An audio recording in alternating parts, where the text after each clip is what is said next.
আসসালামু আলাইকুম এভরিওয়ান, কেমন আছো তোমরা সবাই? আমি আল্লাহর রহমতে অনেক ভালো আছি।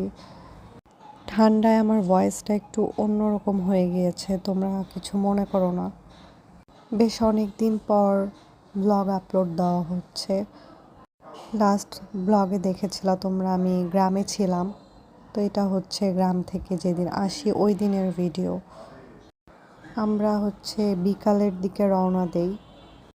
এখানে সূর্য ডুবে যাচ্ছিল, তো দেখে আমি একটু ভিডিও নিলাম। আমরা তখন ফেরিতে ছিলাম, ফেরিতে অনেক খাবার বিক্রি করছিল, তো আমি আম মাখা খাই, সাথে ঝালমুড়ি জাম এগুলোও ছিল।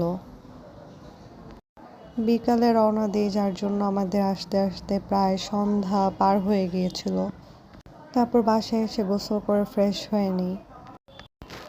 আমরা চলে আসার টাইমে মামা আরও চকলেট দিয়ে দেয়, সাথে পারফিউম আর এই ক্লিনজারটাও দেয়। আজকে এই পর্যন্তই, নতুন আরেকটা ব্লগে দেখা হবে তোমাদের সাথে। আল্লাহ হাফেজ।